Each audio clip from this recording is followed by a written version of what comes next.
Hey everybody, Fox Rose here, and today is something a little bit different, but if you've been paying attention to any of the things I've been saying in like minor fun little update videos or stuff like that, and this isn't like from the last one I just did, but rather I've been sprinkling it out through the videos that I've been talking lately, but anyways.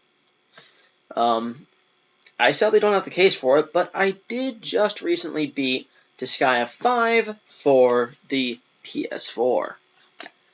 So, I've been thinking about doing a review for the game, and what do I think? Well, I think it's a great game. Probably not perfect, but it's definitely my preference for Fire Emblem style gameplay. Let's jump right in, everybody. Part 1, the story. The story goes as such. Basically, this universe revolves around multiple different netherworlds as if they're like a town or a city. And each one of these netherworlds is under assault by a character who is the main villain, known simply as Demon Emperor Void Dark. And looking at the design, the guy looks pretty cool. And you guys do actually see him in the new AMV that I just did for Disgaea. And I personally think that AMV wasn't the greatest, but it came out pretty cool. Yeah. So, that's that. And the main story from Disgaea 5, Alliance of Vengeance, is that you and 5 other main characters are trying to get revenge on Void Dark in some way. It could be, try not to get too spoiler heavy for some characters here. It could be, say, trying to get revenge for family, revenge on people who didn't trust you, revenge for being forced into a marriage that you didn't want to be a part of, all sorts of things, all caused by Void Dark. And without getting into the plot stuff, since I know some people don't like the plot stuff spoiled, I'm probably just going to do like a story series of that later on, because I think it's a great story. I love the story. And in fact, I may just do that, just so you guys can enjoy it, which I would not have the false endings, I would just have the true ending. So, yeah. But anyways, what do I think of the gameplay? Well, first off, it's a lot like chess mixed with Dungeons and Dragons. You can't get a better description than that in my eyes. There's mages, there's witches, there's knights, there's magic knights, there's wizards, there's martial artists, thieves, all kinds of stuff. And yeah, it's all demon-based, and those are just some of the humanoid classes. The monster classes like the Prinnies, the Mothmen, the Chimeras, the freaking Dragon Kings, dude. Those are awesome characters. The designs are all great, and yes, there is a ranking system in this series, and I think it works to the game's favor, because if you're a completionist freak, these games pride themselves on you trying to get your characters to perfect proficiencies, perfect stats, and perfect level. Some people will be curious as to what the level cap is. And to those who have never seen anything from Disgaea before, I bet the most level cap you've seen on an RPG in most recent memory is level 999? Or close to 1,000 or something like that? And if you're a Pokemon fan, you know that the level cap is 100? Yeah. This game takes that and shoves it up your ass. This game, its level cap, 9,999. 4 nines, people. 4 nines. Do you have any idea how fucking hard it is to get your one character to just level 200 without glitches or anything. Fucking hard. Like, really hard. Like, that's what I did. I took the main character, gave him all the stat boosting items, and made him go into the last 2 stages, best gear possible, and just wreck house. To be fair, I had all the DLC shit, so that's probably why I won. Even though it's not great stuff it gives you, but hey. But anyways, it was really difficult. And it's got the chess sort of thing that I was talking about, because each character can move only X amount of spaces, has certain skills that affect a certain range, all that sort of stuff. And it's like Dungeons and Dragons, because you have only so many characters against, per se, an army. And I think it works to this game's favor. Now, one thing that's different from this Disgaea to the rest of them is that for the first time ever, it does like a rewards ceremony.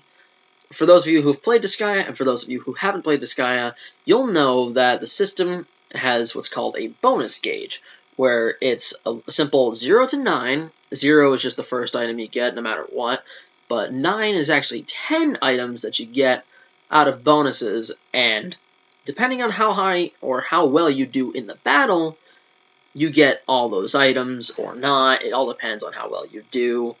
If there's a geo puzzle, which is basically giving yourself an advantage if you destroy them all, yeah, it's kind of complex. But like I was saying, back to the reward ceremony. How the reward ceremony works is, depending on how many characters you used and how important they were to the battle, they'll actually get a buff to their experience and mana.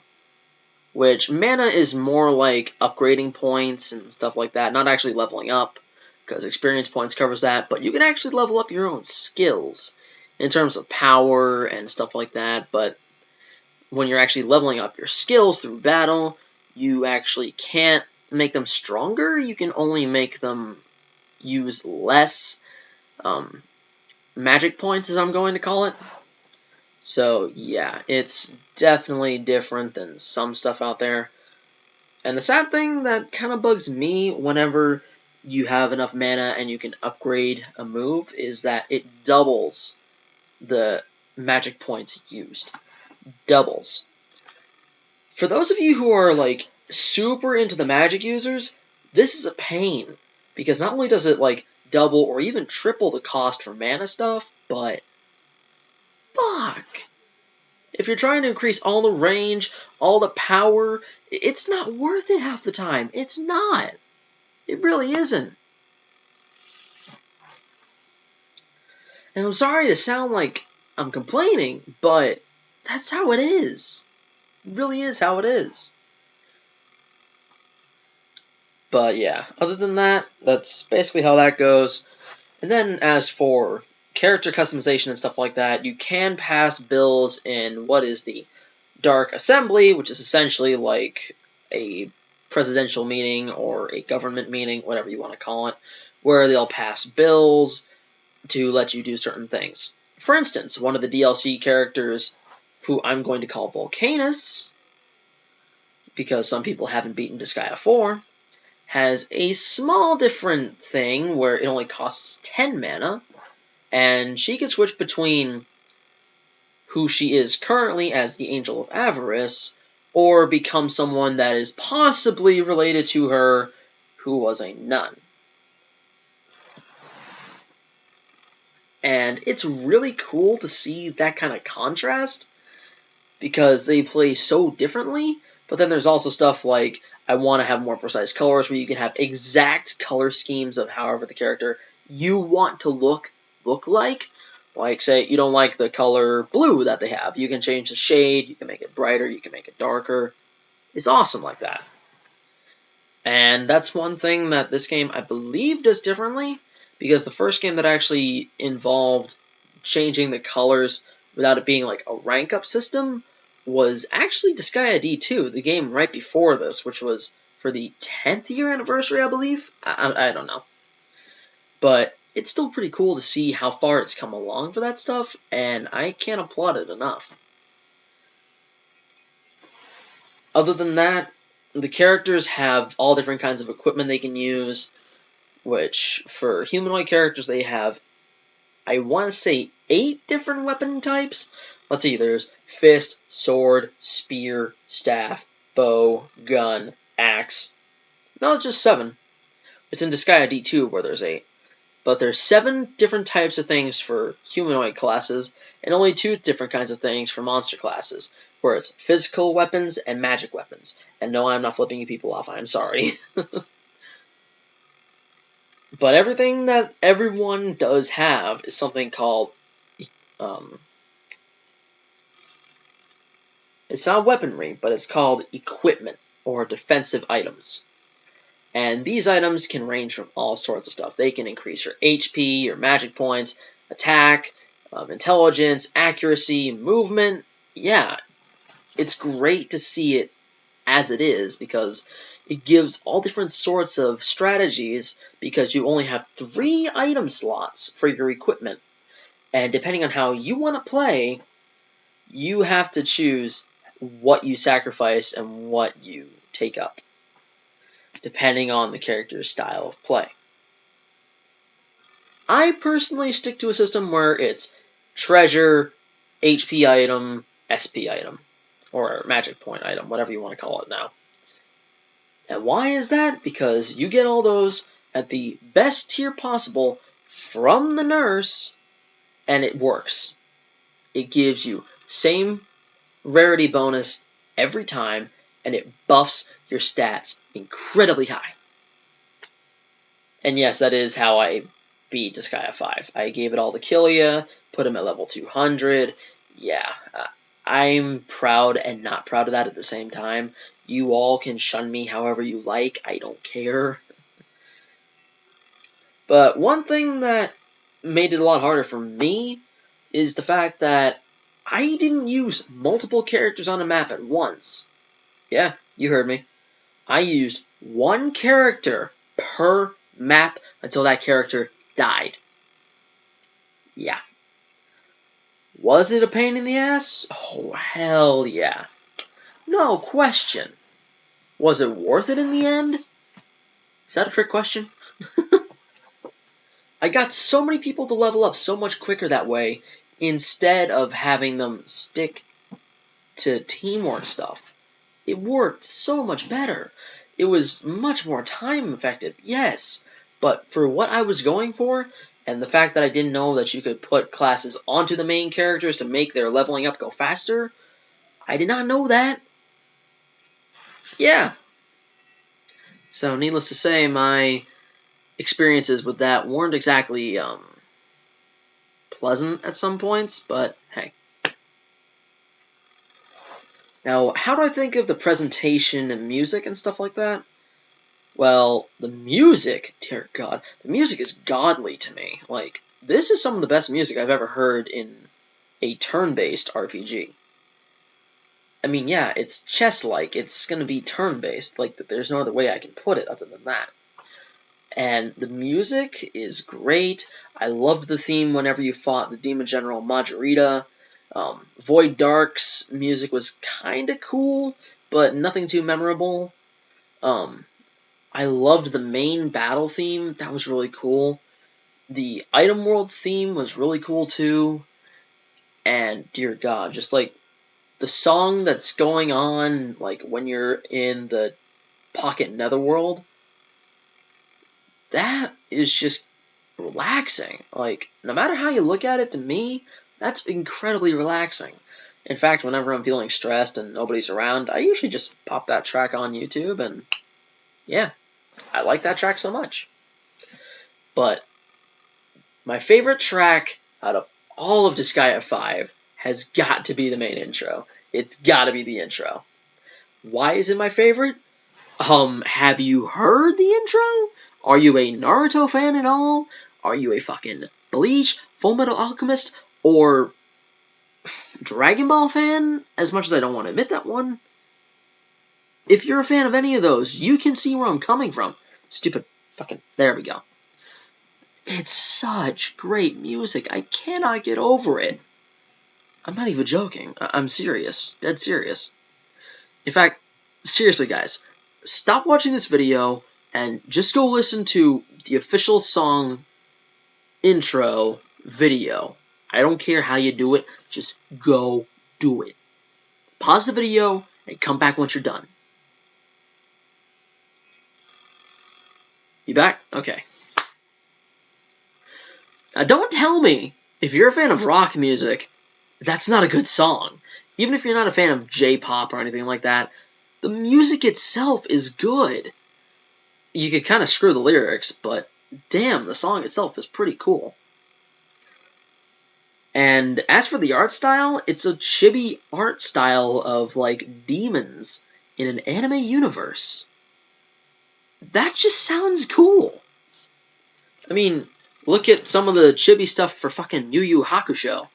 Do I need to explain that? I mean, look at the stuff that's in Yu Yu Hakusho, and then look at the chibi versions that people have made. That's just cool.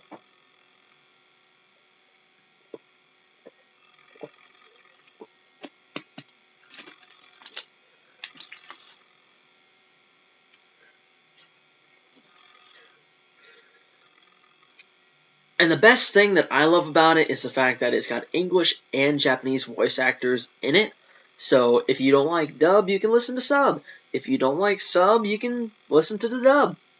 And no matter what, you can always read what's going on, because Disgaea has a thing where in all of its cutscenes, it gives you a text bubble to read at the very bottom of the screen in case you can't understand what the people are saying. So that's a bonus. And if you don't like either, you can just have it on mute, listen to your own music, and then read it. Like, it's perfect. I think it's perfect anyway. It gives all the people who are fans of it a chance to do what they want. Simple as that.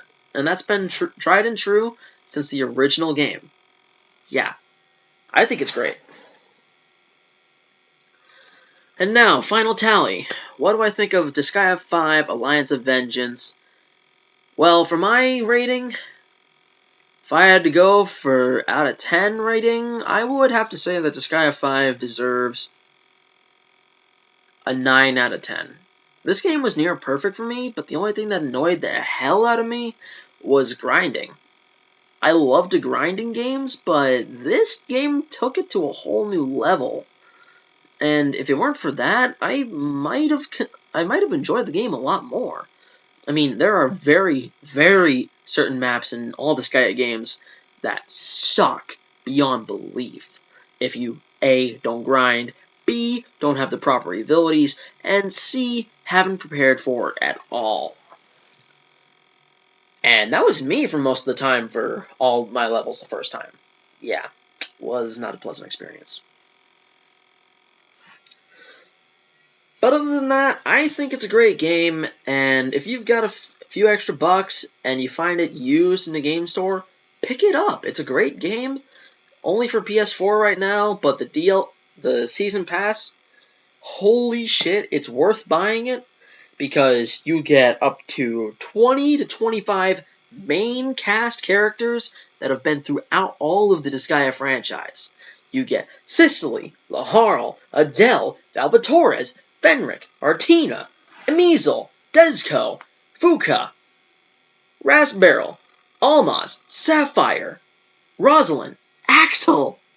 I'm not going to spoil the whole thing, but jeez, if you don't think Disgaea is a good series, these DLC packs will change your mind solely because this game changes so much in the formula, which I know I left some stuff out in the gameplay section, but I'm not going to go back and edit it because it's not worth it right now. I would be spoiling some of the plot if I explained some of it. I really would. But yeah, this is my Disgaea 5 Alliance of Vengeance for PS4 review. Thank you all so much for watching today's video, everybody. If you liked the video, hit the like button. Comment in the comment section with all your tips, tricks, and all that shite. Subscribe if you're new. Favorite the video if you want, which if you're into reviews, I can see why you would. But other than that, I don't know why you would. I mean, okay. But as always, rock and roll, dudes and vixens.